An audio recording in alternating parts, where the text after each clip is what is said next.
বিসমিল্লাহির রহমানির রহিম।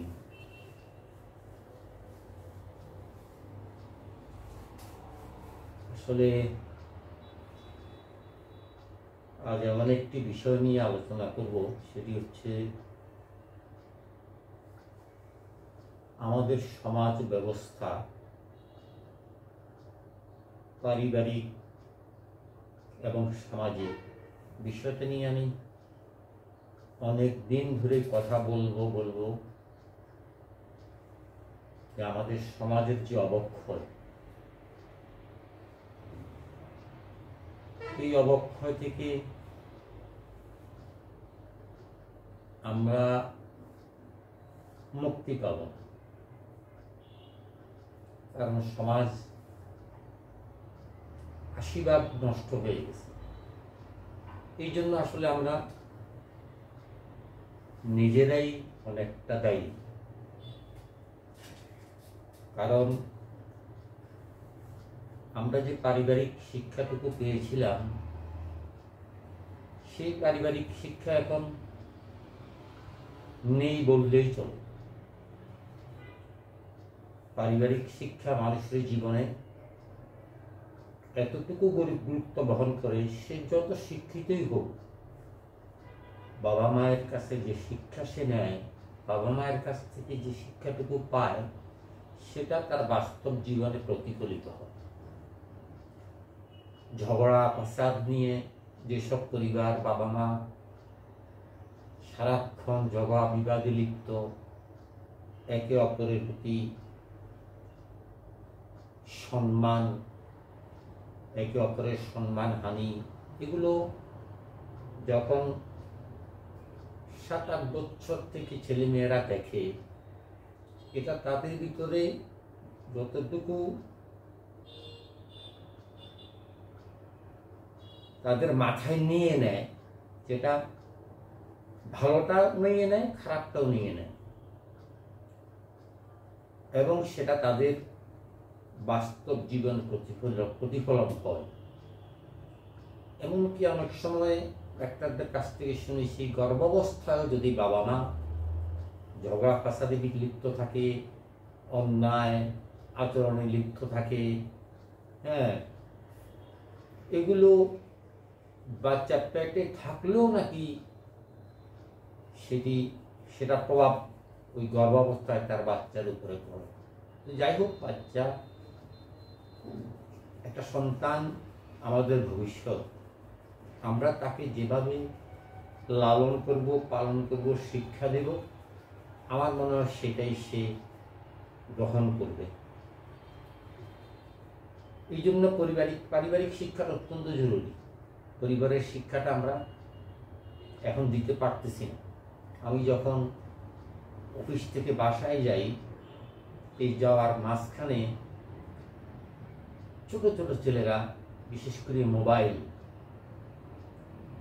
ক্লাস 8, 9, 10 ছেলেরা, এমনকি তার চেয়ে বাচ্চারাও এখন মোবাইল ছাড়া চলে না। আমরা অভিভাবকরা অনেক সময় এগুলো খুব আনন্দের সাথে গ্রহণ করি। মূলত এটা যে একটা বাচ্চার চরিত্রের উপরে, তার মেধার উপরে কতটুকু প্রভাব ফেলতেছে, এটা পরে বোঝা যাবে। যেমন আমি কয়েকটি ছেলেকে জিজ্ঞাসা করি, তোমরা স্কুলে যাও না? না, স্কুল তো যাওয়ার কথা ছিল, যাই নাই। বন্ধু মিলে বসে দুইজনের হাতে 3জন বা 4জন ছিল মনে হয়, তাদের সবার কাছে অ্যান্ড্রয়েড ফোন। বাবা মায়ের খবর নেই, সে কি স্কুলে গেল নাকি কোথাও বসে আড্ডা মারল। যাক, সেটি গেল এক ধরনের কথা। আরেকটি হচ্ছে, আমরা নিজেরা মানসিকভাবে কল্পনার জগতে আসলে আমরা সবাই সুখী হতে চাই। কল্পনা এবং বাস্তবতা বড় কঠিন, অনেক কঠিন এই বিষয়টা। কারণ আমরা কখন এগুলো অনুভব করি না। বৃষ্টি যখন আসে, তখন দেখা যাচ্ছে যে পানি পড়তেছে, অথচ কখন টিনের ছাদে যে ছিদ্র হয়ে গেছে, ওইটার আমাদের কোনো খবর নেই। এগুলা আমরা এগুলার খবর মোটেও নেই না। হ্যাঁ, আরেকটা জিনিস মনে রাখা উচিত, আমরা সমাজে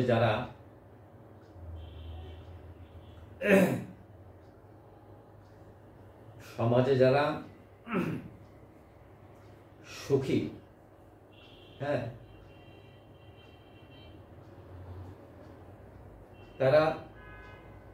তাদের প্রতি আমাদের হিংসা বিদ্বেষ, এটা আমরা মানসিকভাবে ভিতরে পোষণ করি। আমরা ভিতরে পোষণ করি এটা, যে তারা কেন ভালো থাকবে।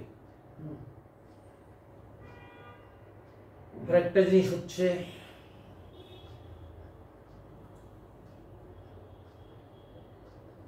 আসলে আমি জীবনে যে কষ্ট করছি সেই কষ্টের আসলে কোনো মূল্য নেই, কারণ আমার এই কষ্টের মূল্য কেউ দেবে না। আমার এই কষ্টের মূল্য কেউ দেবে না। কোনো সন্তান তার বাবা মায়ের জন্য সীমাহীন আদর, মায়া, মহাব্বত, মা বাবার জন্য পাগল, কারণ সেই শিক্ষাটুকু হয়তো সে ছোটবেলা পেয়েছে। তার দাদা দাদু কে তার বাবা মা কেমন দেখছে, তার চাচা চাচির সাথে কেমন ব্যবহার করছে।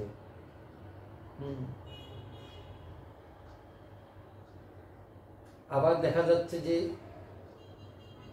বাবা মাকে ছেড়ে দিয়ে নিজের স্ত্রী নিয়ে, ছেলে সন্তান নিয়ে দূরে চলে গেছে।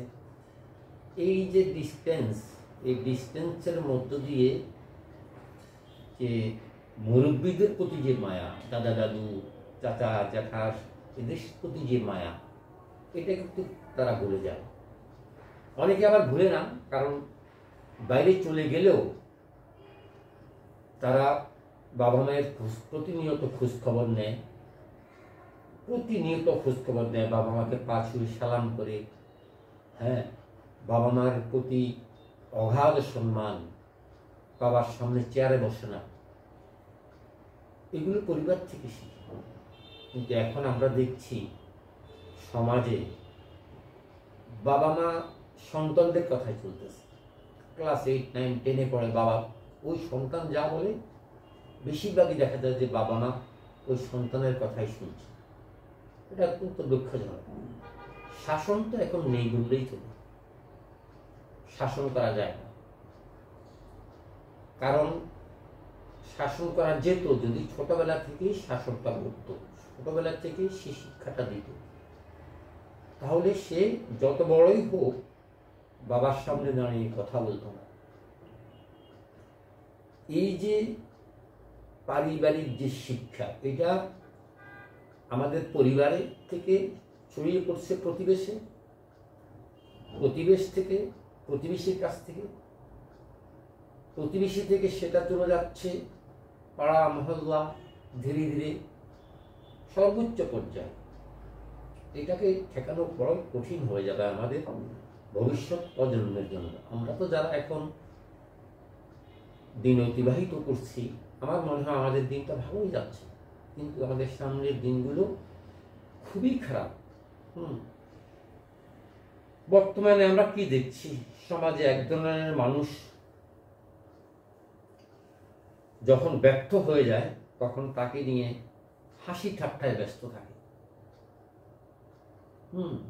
তখন একটু দুর্বল হয়ে যায়, তখন তাদের নিয়ে হাসি ঠাট্টা এগুলো নিয়ে ব্যস্ত থাকে। মনে রাখবেন যে গাছের যে পাতা, এক সময় সেই গাছের পাতাগুলো ঝরে যায়। কারণটা হচ্ছে তারা দাঁড়িয়ে থাকে আগামীর শুভ দিনের প্রতীক্ষায়। আবার গাছের পাতা নতুন করে আসবে, এটা ভুলে গেলে চলবে না। আমরা অনেক সময় দেখি যে আমাদের ঘরের যে কাজের লোক থাকে, কাজের মেয়ে থাকে, কাজের ছেলে থাকে, তাদের সাথে খুব দুর্ব্যবহার করি। তো আমরা যারা বড়রা তাদের সাথে দুর্ব্যবহার করি, তাহলে আমার সন্তান সেটা ক্লাস 5-এ পড়ে, 3-তে পড়ে বা আস্তে আস্তে শিখছে, হ্যাঁ, সে দেখছে তার বাবা মা কাজের লোকদের সাথে এরকম দুর্ব্যবহার করতেছে, তো তারা সেটাই শিখবে। তারাও বড় হলে তাদের সাথে দুর্ব্যবহার করবে। আমরা কাউকে ছোট করে দেখার কোনো সুযোগ নেই। একদিন দেখবেন আপনার যে কাজের ছেলে, এই কাজের ছেলে কত তার পরিশ্রম দিয়ে, মেধা দিয়ে সে সমাজের উঁচু পর্যায়ে চলে যাবে, একজন বিসিএস ক্যাডার হয়ে যাবে, ডাক্তার হয়ে যাবে, ইঞ্জিনিয়ার হয়ে যাবে। আপনি এখন যে অবস্থায় আছেন, দেখবেন যে আপনি একতলা একটা বাড়িতে আছেন, সে 10 তলা একটা বাড়ি করবে। মনে রাখবেন, কাউকে ছোট করবেন না। ছেলে মেয়েদেরকে গুরুত্বপূর্ণ যেসব বিষয়গুলো আছে সেগুলো শিক্ষা দিন। সমাজের মুরব্বীদেরকে সালাম দেওয়াটা শিখান। স্বামী স্ত্রী অতিরিক্ত ঝগড়া ফাসাদ ছেলে সন্তানের সাথে করবেন না, সামনে করবেন না। যাদের দাদা আছে, দাদু আছে, আপনি বলেন তাদের খেদমত করতে, পানিটা একটু এগিয়ে দিতে। জিজ্ঞাসা করেন, দাদু তুমি ভাত খেয়েছো কিনা। এগুলো যদি আপনি বাচ্চাদেরকে শিখান, বাচ্চাদের মনটা নরম হবে। কিন্তু বাচ্চাদেরকে যখন আপনি রূঢ় আচরণ করবেন, দেখবেন আপনি যখন বৃদ্ধ হয়ে যাবেন, আপনার সাথে আপনার সন্তান ওই রূঢ় আচরণটাই করবে। কারণ this is give and take. আপনি যা করবেন তাই পাবেন। এর থেকে আপনি মুক্তি পাওয়ার কোনো সুযোগ নেই, কোনো সুযোগ নেই আপনার। হ্যাঁ, আমরা কেউ সাকসেসফুল মোটিভেশন নিয়ে কথা বলব, যেটা আমাদের জীবন বেশি প্রয়োজন, আমরা সেগুলো নিয়ে আলোচনা করব। এখন দেখবেন ছেলে দেশের বাইরে, বাবা দেশের বাইরে থাকে, ছেলে বলছে আমাকে হুন্ডা নিয়ে দিতে হবে, ক্লাস 9-এ পড়ে, বাবা তাকে হুন্ডা নিয়ে দিচ্ছে। অথচ আমরা পায়ে হেঁটে ফেনী কলেজে এসে লেখাপড়া শিখেছি। একসময় সাইকেল ছিল, সাইকেলে এসেছি। এখনো টাকা পয়সা সমাজের পরিবর্তন হতে পারে, কিন্তু মানসিকতার পরিবর্তন ঠিক না। মানসিকতার পরিবর্তনটা হতে হবে মূল্যবোধের মাধ্যমে। হ্যাঁ, মূল্যবোধের মাধ্যমে মানসিক পরিবর্তন হতে হবে। সুশিক্ষা আপনাকে পারিবারিকভাবেই দিতে হবে। এবং এই জন্য সম্পূর্ণভাবে, যে ছেলে আজকে উচ্ছৃঙ্খল হয়ে গেছে, যে ছেলে আজকে পরীক্ষা দিচ্ছে না, যে ছেলে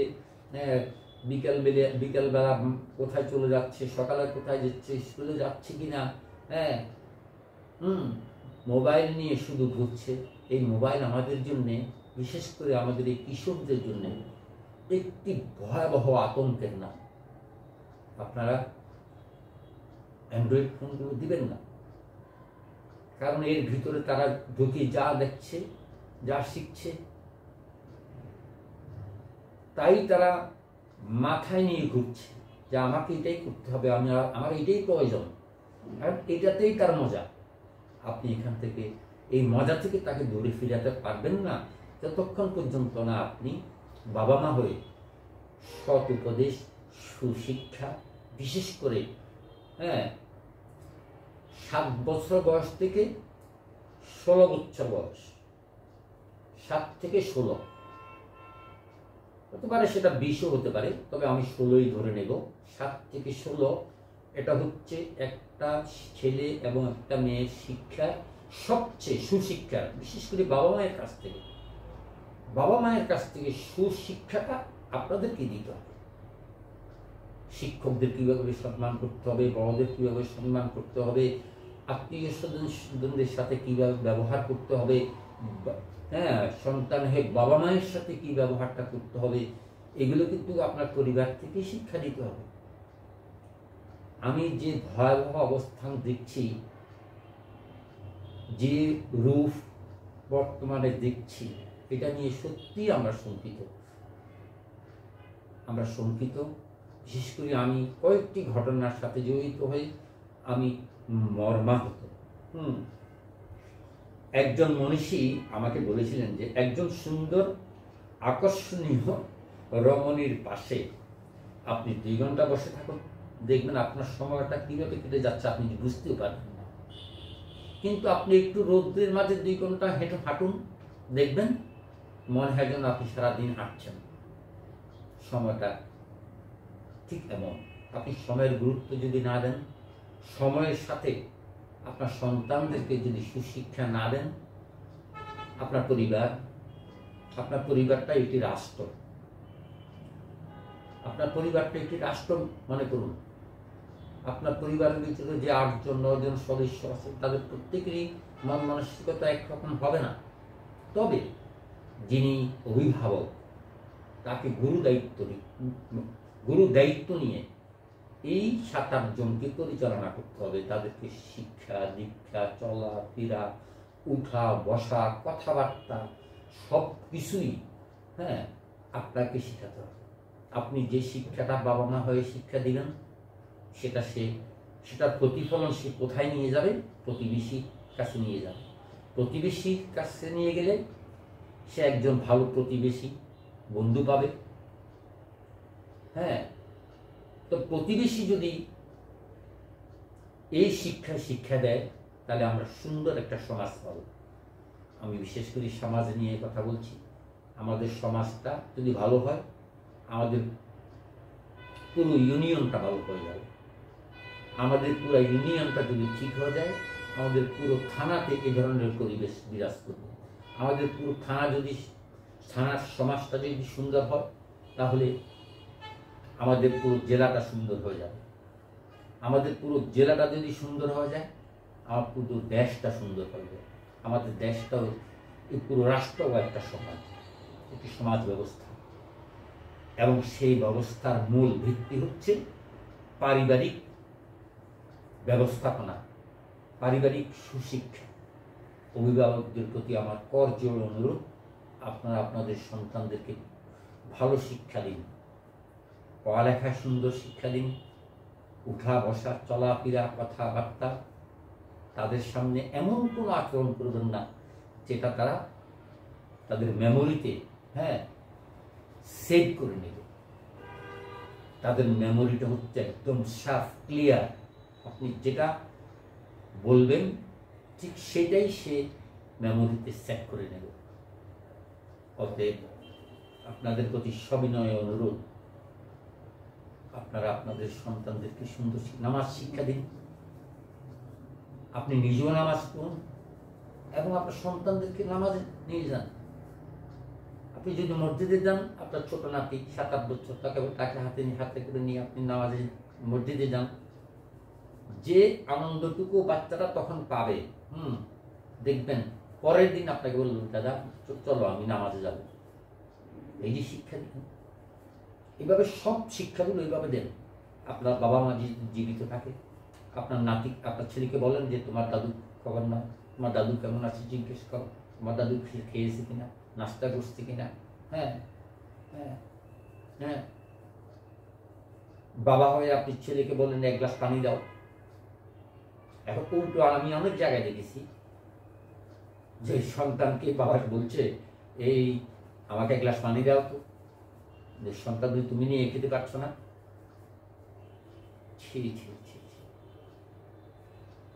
এটা পুরো সমাজে আমি দেখছি, পুরো সমাজেই দেখছি, প্রায় 80% পরিবারে এরকমই হচ্ছে। মায়ের কথার কোনো দাম তো এই সমাজ দিচ্ছে না, পরিবারেও দিচ্ছে না। মা কি সন্তানের কাছে, মা কি সম্পদ, বাবা কি সম্পদ, এটা হারিয়ে গেছে। সমাজ থেকে হারিয়ে যাচ্ছে, পরিবার থেকে হারিয়ে যাচ্ছে। আপনারা যারা অভিভাবক, শিক্ষিত কিংবা অশিক্ষিত, নিম্ন মধ্যবিত্ত কিংবা মধ্যবিত্ত কিংবা উচ্চবিত্ত, আপনারা আপনাদের সন্তানদেরকে অ্যান্ড্রয়েড ফোনটা দিবেন না। 16 বছর পর্যন্ত আপনার অ্যান্ড্রয়েড ফোন তাদেরকে হাতে দেবেন না। আপনার ছেলেটাকে নিরাপদ রাখুন। আপনার ছেলেকে এই অ্যান্ড্রয়েড মোবাইল থেকে নিরাপদ রাখুন। দেখবেন আপনারা স্বামী স্ত্রী সুন্দর আচরণ করবেন, তাদের সামনে অশুভ আচরণ করবেন না। কারণ আপনার এই অশুভ আচরণটা তার সবচেয়ে বেশি ভালো লাগবে এবং সেটাই সে শিখবে। অ্যাগ্রেসিভ হয়ে যাবে। অ্যাগ্রেসিভ হতে দেওয়া যাবে না, অ্যাগ্রেসিভ হতে দেবেন না। আল্লাহু আকবার। অ্যাগ্রেসিভ হতে দেওয়া যাবে না। আমি কি বলব, অ্যাগ্রেসিভ হতে দেওয়া যাবে না। আমি সম্প্রতি একজন শিল্পপতিকে জিজ্ঞাসা করেছিলাম, ভাই আপনি এত কোটি কোটি টাকার মালিক, আপনি প্রায় সময় আমি দেখি যে নিচে বসে খান, হ্যাঁ, স্টাফদের সাথে নিচে বসে খান, একসাথে খান। উনি আমাকে হেসে হেসে বলতেছে, দেখো নিচে বসে গেলে বা নিচে বসে থাকা ব্যক্তি কখনো নিচে পড়ে যায় না। আমার জীবনের সবচেয়ে একটা বড় শিক্ষা সেটা হয়েছিল সৌদি আরবে। আমার মালিক সিরিয়ান ছিল, অত্যন্ত ভালো মানুষ ছিল। আমি এখনো 5 ওয়াক্ত নামাজ পড়ি, ওনার জন্য দোয়া করি। যখনই যেতাম তার যে আচরণ, তার যে কথাবার্তা, তার যে ভালোবাসা, আমি ওনাকে বলেছিলাম যে আপনি আমার নিচে বসে খাচ্ছেন কেন আমাদের সাথে। সে বলে, তোমাদের নিয়ে খাওয়া মানে তোমাদেরকে উৎসাহ দাও, তোমাদেরকে খাওয়া মানে তোমরা আমাকে ভয় করবে না। আমি তোমাদের সাথে খাওয়া মানে তোমরা কাজে অবহেলা করবে না। তোমাদের মনের ভিতরে একটা জিনিস থাকবে যে আমাদের মালিক আমাদেরকে নিয়ে বসে খাচ্ছে। তাহলে আমরা পরিবারে তো ছেলে খেয়ে যাচ্ছে একরকম, মেয়ে খাচ্ছে একরকম, মা খেয়ে যাচ্ছে একরকম, বাবা খেয়ে যাচ্ছে একরকম। একসাথে বসে খাওয়ার দৃশ্য খুবই কম পাওয়া যায়। একসাথে খাওয়ার দৃশ্য এখন দেখি না। আমরা ছোটবেলায় বাবা মাকে পা ছুঁয়ে সালাম করতাম। আমি কোনো দল মত নির্বিশেষে বলবো যে এটাকে হারাম বলছে, এটাকে হালাল বলছে, না, এটা হারাম হালালের বিষয় না। আমার দৃষ্টিতে আমি আমার মাকে পা ছুঁয়ে সালাম করবো, এটা তো মা, এটা কেন নাই বললেই চলে। আমরা যখন ঈদের নামাজে যেতাম, ঈদের নামাজেই আমরা আমাদের বড় ভাই, ছোট ভাই, আমাদের মুরব্বী, এলাকার মুরব্বী সবাইকে আমরা পা ছুঁয়ে সালাম করতাম। এর অর্থই নয় যে মাথা আমি আল্লাহর কাছে মাথা নত করছি। আমার মনে হয় এটা নয়। আমরা এটা আমাদের অন্তরে নয়। আমাদের অন্তরে ছিল কি, আমার শিক্ষক, আমার শ্রদ্ধাভাজন শিক্ষক, আমি পা ছুঁয়ে সালাম করছি। এর অর্থই নয় যে আমি ওনার কাছে মাথা নত করে আল্লাহর কাছে মাথা নত করছি, নাউজুবিল্লাহ। আমি আমার শিক্ষককে পা ছুঁয়ে সালাম করছি, এর অর্থ এই যে তিনি আমার উস্তাদ। আমি যা কিছু শিখেছি ওনার কাছ থেকে শিখেছি। আজকে তো শিক্ষকদেরকে সালাম করা তো দূরের কথা, শিক্ষকদের সামনে দাঁড়িয়ে সিগারেট টানতেছে। হ্যাঁ, আমার এখনো মনে আছে আমার এক শিক্ষকের নাম, আমাদের অঙ্কের শিক্ষক খালেক স্যার। তো উনি আমাকে একদিন মারছিলেন। আমি একটা অঙ্ক কি ভুল করছিলাম, মারছিলেন। তা আমি ওনার সাথে রাগ করে আমি ক্লাস থেকে বেরোয় বাড়ি চলে আসছি। বাড়ি এসে বাবাকে বললাম যে স্যার আমাকে মারছে।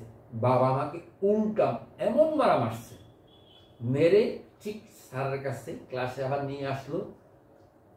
হ্যাঁ, এবং ওই স্যারের কাছ থেকে আমাকে মাপ চাইতে হচ্ছে, মাপ চাইতে বলছে। আল্লাহ ওনাকে বেহেশত নসিব করুন। আমাদের যে শিক্ষকগুলো ছিলেন, আমরা একটা পরিবার থেকে আমরা শিখেছি। আমি আশা করব আমরা যারা বিশেষ করে পরিবার, রাষ্ট্রবাদ, থানা জেলা সব বাদ দেন। হ্যাঁ, আপনার পরিবারটাকে আপনি সুন্দর করে সাজান, পরিবারের মানুষগুলোকে সুন্দর মানসিকতার মধ্যে আপনি গড়ে তোলেন। আপনি ভালো খাবেন, খান, যার ইচ্ছে খাওয়া দাওয়া, চলাফেরা, উঠা বসা, পোশাক পরিচ্ছদ সব কিছুই আমি দ্বিমত করবো না, কিন্তু শিক্ষাটা ভালোভাবে দিন। আপনি যে শিক্ষাটা দিবেন, আপনি সেই শিক্ষা যেটা আপনি দিবেন সেটা আপনি টেক ব্যাক, আপনি সেটা পাবেন, আপনি পাবেন, আপনি পাবেন, 100% পাবেন। কিন্তু আপনি তো দিচ্ছেন না। আপনি যেটা দিচ্ছেন না, যে সন্তানকে যে শিক্ষাটা আপনি দিচ্ছেন না, আপনি যখন বৃদ্ধ হবেন সে কি শিখানোর পরে ব্যাগটা আপনাকে দিবে। আপনাকে বৃদ্ধাশ্রমে রেখে আসেন, এবং আপনার বৃদ্ধাশ্রমটাই মানে পাওয়ার উপযুক্ত। আপনাকে বৃদ্ধাশ্রমে থাকাটাই উচিত, কারণ আপনি সেই শিক্ষা সেই ছেলেকে দেননি, সেই শিক্ষা আপনি দেননি। আপনি আপনার বাবা মায়ের খবর রাখেননি। হ্যাঁ, আপনার সন্তানকে তার দাদা দাদুর কাছে নিয়ে যাননি, দাদা দাদু কি জিনিস তাকে শিখাননি। আপনি আপনার ছেলেকে কতটুকু ভালোবাসেন আপনি বুঝতে পারছেন। আপনি ছেলেকে কত ভালোবাসা দিচ্ছেন আপনি। কিন্তু আপনি যে আপনার মাকে কতটুকু ভালোবাসেন, কতটুকু সম্মান করেন, কতটুকু শ্রদ্ধা করেন, সেটা কি একবার আপনার সন্তানকে আপনি দেখিয়েছেন? দেখান নাই। আপনি নিয়ে গেছেন শহরে, বাবা মাকে রেখে দিচ্ছেন গ্রামে, 6 মাসে 9 মাসে একবার বাড়িতে এসেছেন। হ্যাঁ, আপনার সন্তান দেখছে, তারা দাদা দাদুর কাছে যাইতে কত আগ্রহ, কিন্তু আপনি নিচ্ছেন না। দোষটা তো আপনার সন্তানের না, দোষটা তো আপনার। কেন নিচ্ছেন না? কেন সুশিক্ষাটা দিচ্ছেন না? ছেলে যখন দেখছে আপনি আপনার বাবা মায়ের খবর নিচ্ছেন না, হ্যাঁ, আপনি যখন বৃদ্ধ হবেন তখন দেখবেন আপনার সন্তানও আপনাকে বৃদ্ধাশ্রমে রেখে আসবে। এটাকে ছোট করে দেখার কোনো সুযোগ নেই। যুগের পরিবর্তন হয়েছে, যুক্তির পরিবর্তন হয়েছে, প্রযুক্তির পরিবর্তন হয়েছে, আমাদের মানসিকতার পরিবর্তন হয়েছে, কিন্তু ওই মানসিকতাটা ওইভাবে পরিবর্তন হওয়া ঠিক না যেটা এফেক্ট, যে ভাইরাসটা আপনি আপনার সন্তানকে দিয়ে যাচ্ছেন সেই ভাইরাসে আপনি আক্রান্ত হবেন। আমরা সবাই সুন্দর পরিবার গড়ে তুলি, সুন্দর একটা পরিবার গড়ে তুলি। আমাদের প্রত্যেকটি পরিবারের সদস্যকে সহমর্মিতা, হ্যাঁ, এবং সোহাগ যতটুকু করবেন, সাথে শাসনটাও করবেন। কারণ আমরা শিখেছি সোহাগ করে যে শাসন করে সে। আপনি শুধু সোহাগ করে যাবেন তা যেমন ঠিক হবে না, আপনি শুধু শাসন করে যাবেন তাও ঠিক হবে না। আমাদের পরিবারের অনেক দুরবস্থা, আমরা চতুর্দিকে যে খবর পাচ্ছি, পারিবারিকভাবে কেউ সুখে নেই, বিশেষ করে সন্তান ছেলে মেয়েদেরকে নিয়ে। আমরা তাদেরকে সুশিক্ষা দিচ্ছি না, হ্যাঁ, কেউ দিচ্ছি না। আপনার আয় কত, আপনার ব্যয় কত, তাও পরিবারের ভিতরে একসাথে বসে শেয়ার করুন। যে এই মাসে আপনার ইনকাম 20,000 টাকা, এই 20,000 টাকা দিয়ে আপনাকে চলতে হবে। আপনার সন্তান যখন বড় হবে, মেট্রিক পাস করবে, ইন্টারমিডিয়েট করবে, তখন সে যখন জানবে আপনার বেতন 20,000 টাকা, কিন্তু আপনি বাসা ভাড়া দিচ্ছেন 20,000 টাকা, আপনার সন্তান কিন্তু তার মেমোরিতে সবকিছু নিয়ে নিচ্ছে। শিক্ষা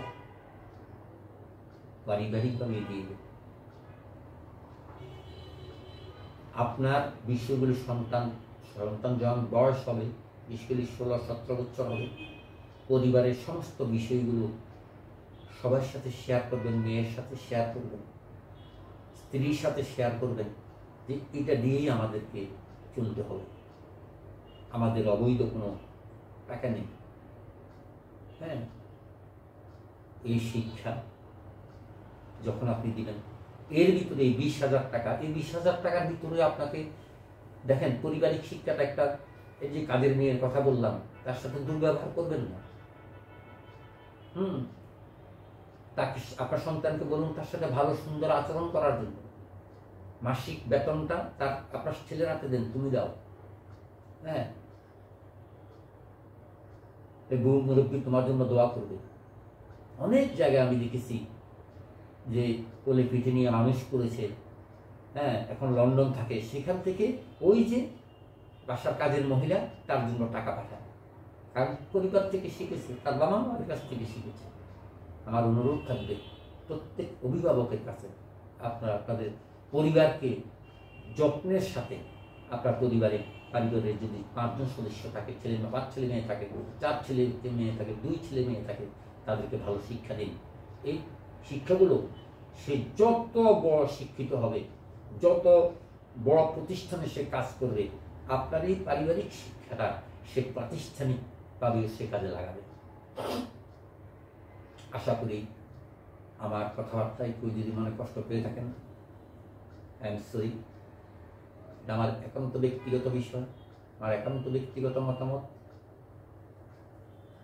বাবা মাদেরকে বলবো, আপনারা অভিভাবক, আপনারা আপনাদের পরিবার প্রত্যেক সদস্যকে সুশিক্ষা দান করুন, তবেই প্রতিবেশী আপনার কাছ থেকে শিখবে, প্রতিবেশীর কাছ থেকে ধীরে ধীরে এটা সমাজে প্রতিষ্ঠিত হবে। আমরা আমাদের সমাজটাকে সুশিক্ষা না দিয়ে যে কাজগুলো আমরা করতেছি, আমাদের পরিবার ধ্বংস হয়ে যাবে, আমাদের প্রতিবেশ ধ্বংস হয়ে যাবে, আমাদের সমাজ ধ্বংস হয়ে যাবে।